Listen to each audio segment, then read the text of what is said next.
Estimados colegas, vamos a dar inicio a la segunda semana del diplomado y lo vamos a hacer con la unidad 3, enseñanza de calidad en el aprendizaje de lenguas. El contenido que propongo es el siguiente. En primer lugar, haremos un breve recorrido por los enfoques en la enseñanza de lenguas. En segundo lugar, hablaremos sobre las partes involucradas en este proceso. Y finalmente hablaremos sobre la enseñanza y aprendizaje de lenguas. En cuanto a la enseñanza de lenguas, ustedes saben que en la antigüedad, esta actividad estaba limitada al aprendizaje de las lenguas clásicas, el latín y el griego.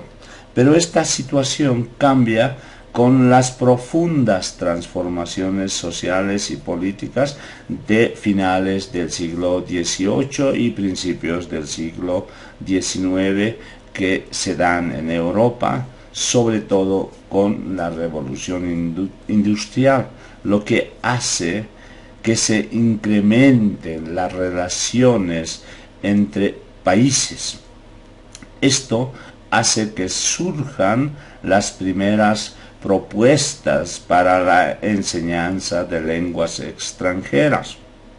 Así, en Gran Bretaña, Francia, Alemania y otros países europeos se decide incluir a la enseñanza del latín y el griego de ese entonces la enseñanza de lenguas extranjeras.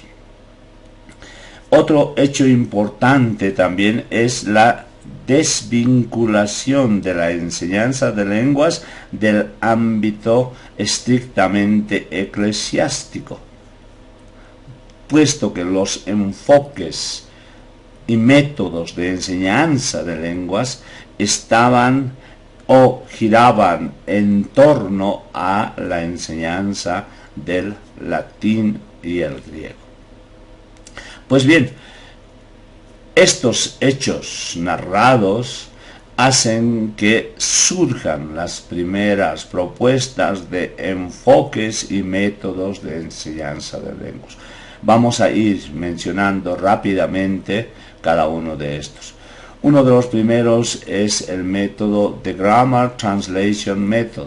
Este apunta a que los estudiantes adquieran la habilidad de la lectura y la escritura. Esto implicaba que los estudiantes debían aprender o memorizar reglas gramaticales precisas.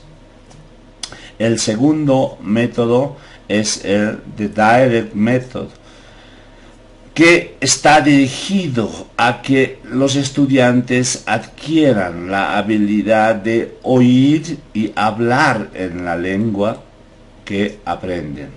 Un tercer enfoque es the Oral Approach and Situational Language Teaching,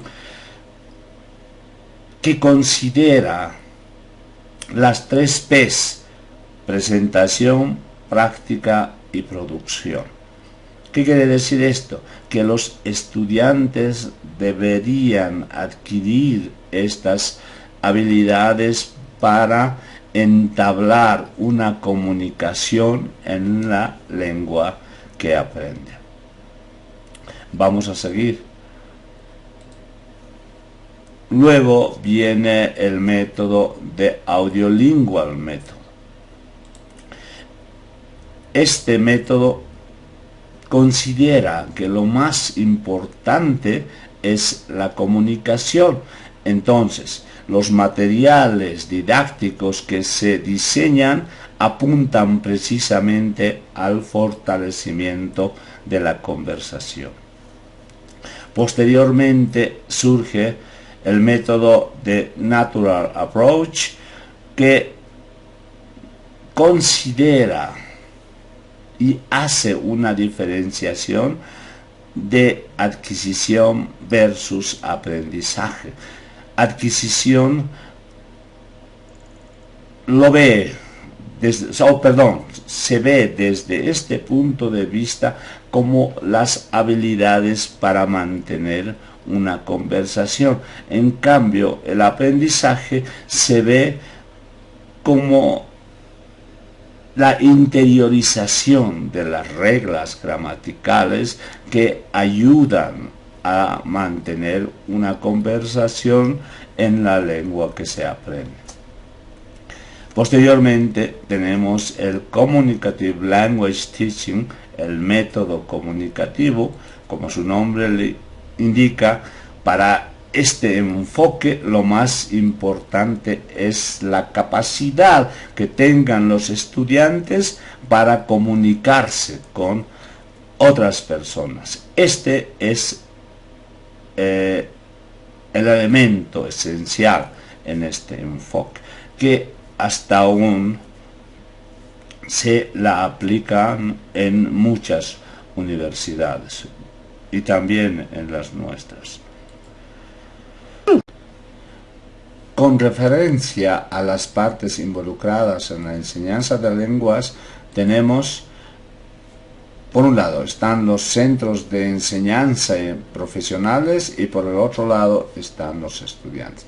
En cuanto a los centros de enseñanza, tenemos que decir que estos no deben ser simplemente oficinas administrativas de enseñanza de lenguas, sino deben ser verdaderos centros de investigación relacionados con la enseñanza y aprendizaje de lenguas.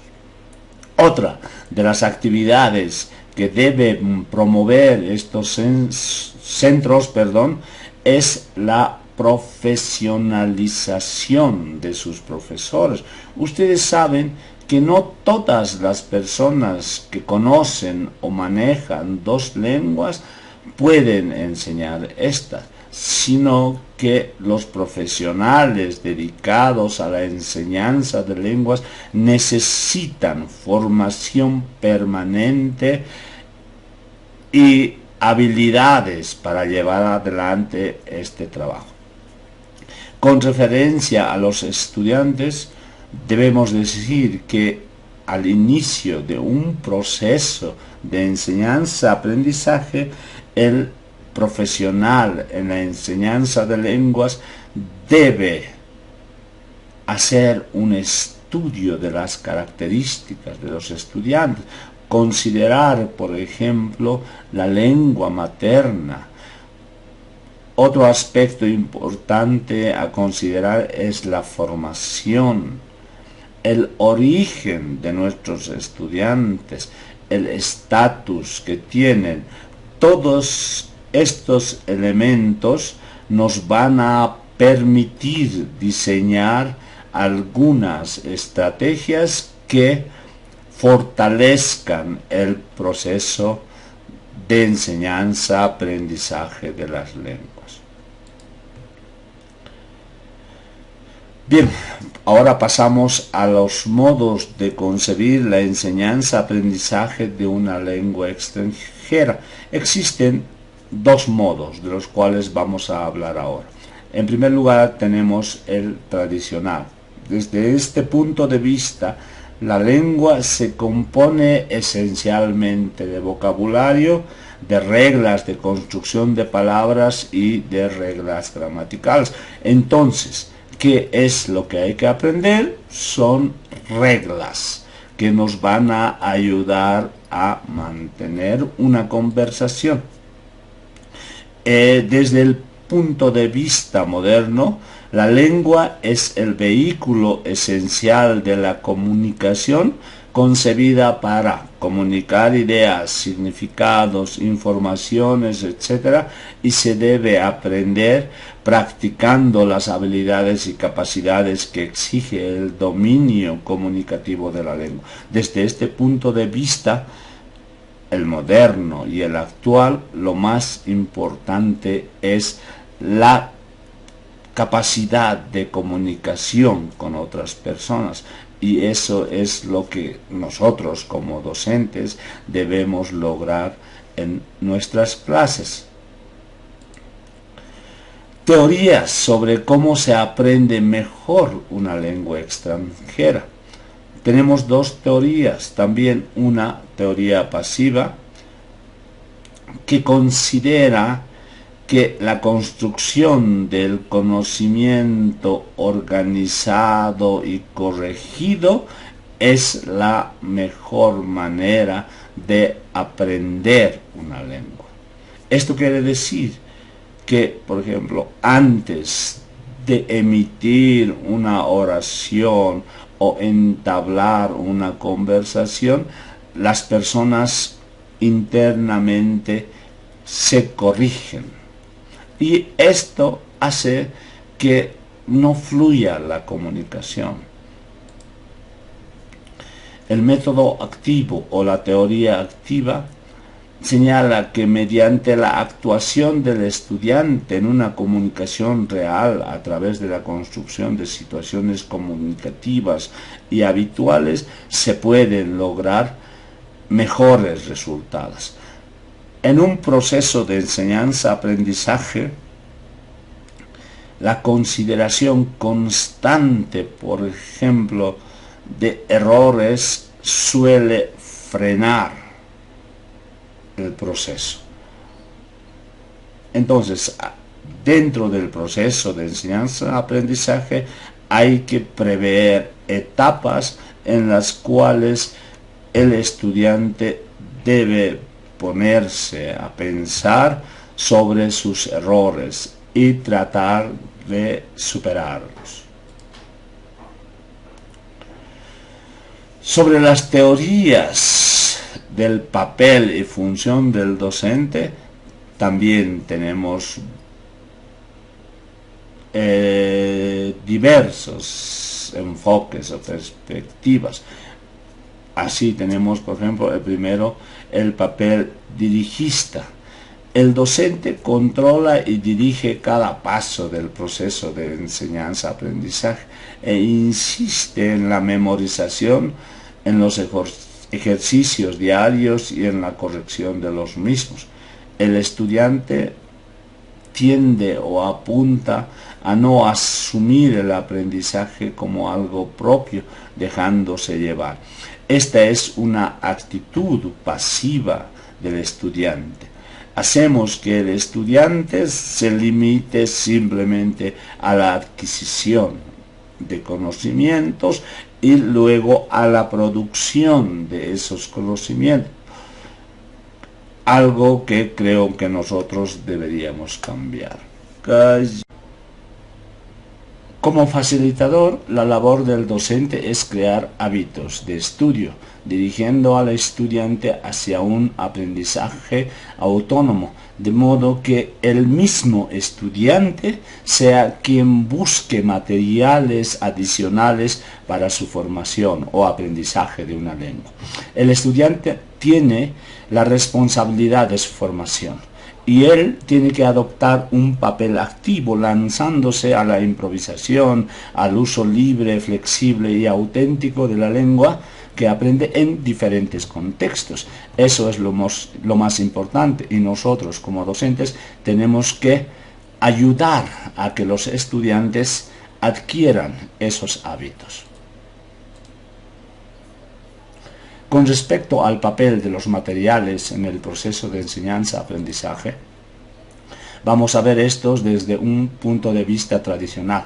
Y desde este punto, los materiales están orientados al profesor y en el que se usa mayoritariamente los medios audiovisuales y las gramáticas. Los manuales contienen lecciones bien organizadas y graduadas estructuralmente, de modo que no se da la oportunidad a los estudiantes de hacer aportes adicionales. Un poco se encasilla en esas estructuras la currícula de la materia. Desde una visión moderna, el papel principal de los materiales es estimular el uso comunicativo de la lengua. Manuales basados en secuencias comunicativas auténticas o en producciones de situaciones comunicativas reales.